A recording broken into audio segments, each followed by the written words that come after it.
There's something big that is missing within the narrative of what's going on in this entire Twitch, YouTube, content creation, money splits, everything. And it ends up being that there is this vision that I see a lot of players in the space or people who are wanting to get into content creation.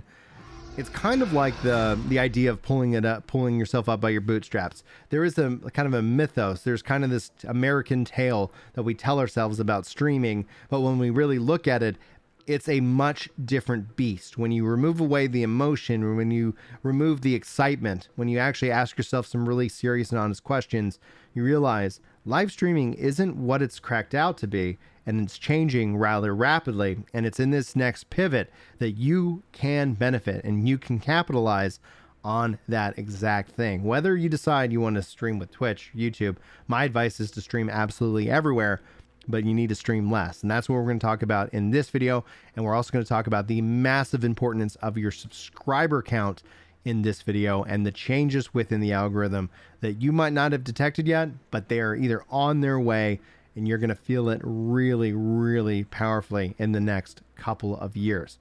Hello, everyone, and welcome to my channel. My name's Brian, if you happen to be new, but returning subscribers, they should already know you're magnificent and beautiful, and I love you, and thank you so much for being here. And that's what you get for subscribing, by the way, free compliments and thanks and extra greetings at the start of these videos. Now, we're going to be talking about the future of live streaming and how it's actually, I think, already starting to change, but ultimately where it is headed. Now, this is built off of the three-part video series. First, I talked about how Ninja is costing Twitch millions. Second, I talked about how the affiliate Twitch deal is a scam and you should avoid it. But if you accept it, you need to rebel and still stream wherever. Stop limiting your content. Anyway, summed up video in 2 seconds.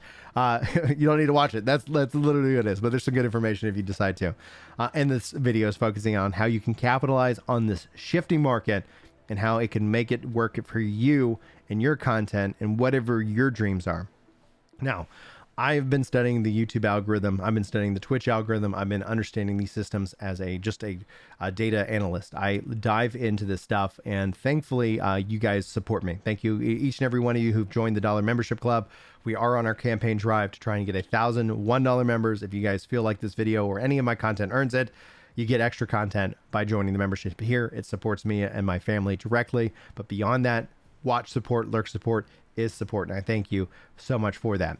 What's happening and what you're actually going to see happen is that one of the mythos and that I would like to break down is the always live. It works because that's how Twitch is set up. Twitch is a kingmaker system. As my voice fails, it's a kingmaker system. It is the biggest creators continue to become the biggest creators, and there is very little discovery and very little trickle down. Now, Twitch has been trying to, change things up, work things around, but the algorithms are based off of just humanness, is I guess probably the worst way to say it. Some psychology majors like, what the hell, Brian? But there's that they are an inherent as to who we are. Why are the biggest streamers the most interesting? Because they're the most biggest streamers. So more people want to show up for what is being said, what is being heard, even if they are the dumbest people in the world. And some of them are just, yeah, we'll let you finish that sentence. And when you look at these kind of systems, it's very hard because because Twitch is absolutely competitive. And YouTube and VODs are collaborative. You've heard me talk about this multiple times. The reason is this video might recommend your video. We're collaborating even if we don't know each other. And that is actually very important. And that is the point. But Twitch is live.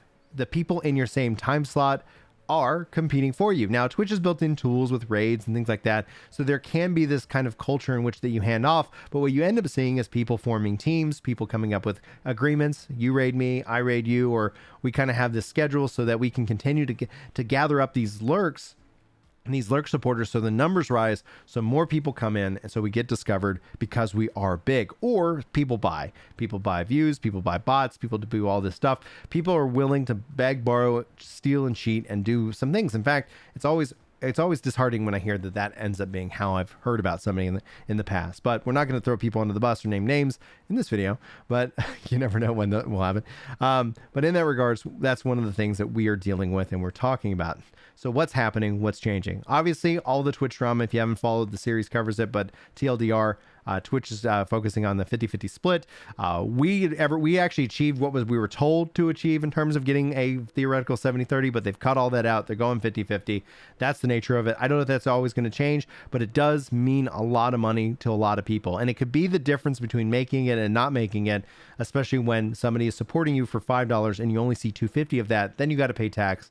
Then you're also looking at how much your time is worth. It really is a kind of crazy system. On top of that, there's no additional monetization. Where over on YouTube, you get ad revenue, you get additional support through YouTube Premium. You also have membership, and you have super chat and super thanks. Like, YouTube has been building out these different monetization structures, and what is happening right now is that people are focused on how many ads are actually running over on Twitch. That's actually kind of a non-story, because I think YouTube is literally sitting on and doing that. Whenever I go live on YouTube, it literally says, hey, now would be a good time to run an ad. This is something that Twitch was doing back in the day. Now Twitch actually handles running the ads for me.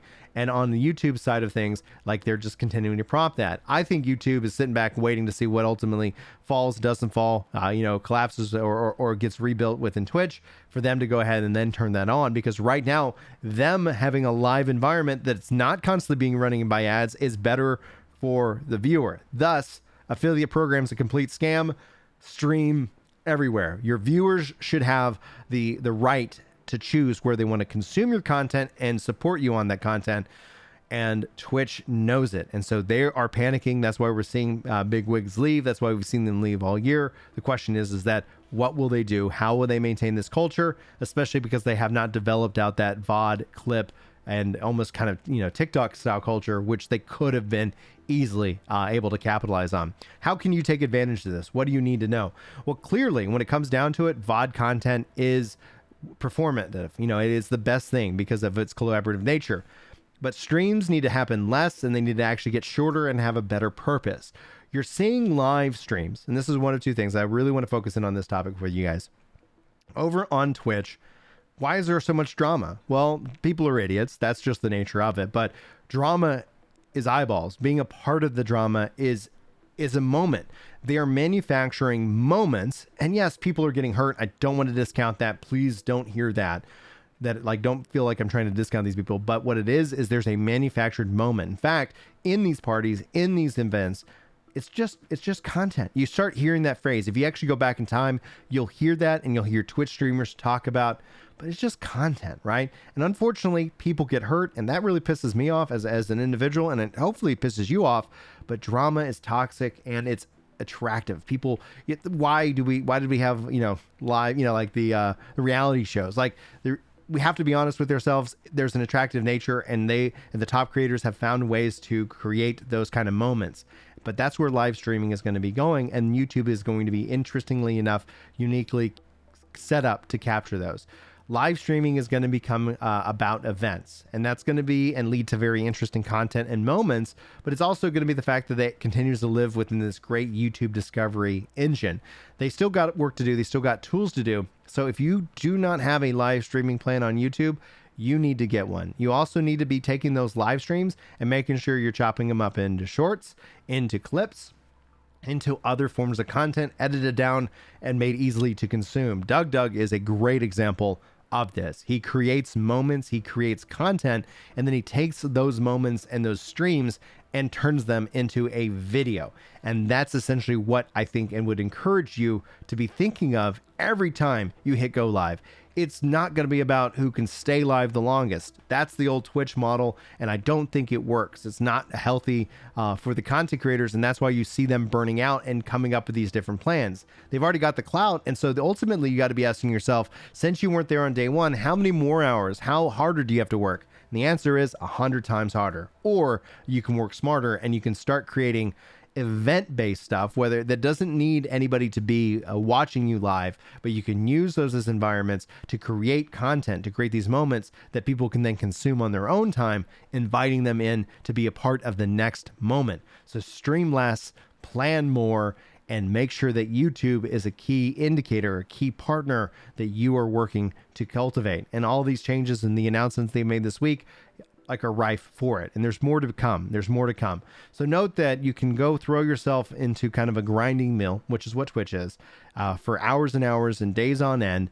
But if you're not capitalizing on each stream as a goal-oriented stream, I'm going to start here and I'm going to end here. I'm going to do this and then I'm going to do that, and having that and be able to take that and turn that into something, a product, if for lack of a better term, so that the YouTube discovery engine can help find people who really like it. And YouTube is really good at that. It's probably why if you've never been and seen any of my content before, most likely that's YouTube doing its thing for you in this case. Hopefully you guys enjoyed and you're going to be able to capitalize on this.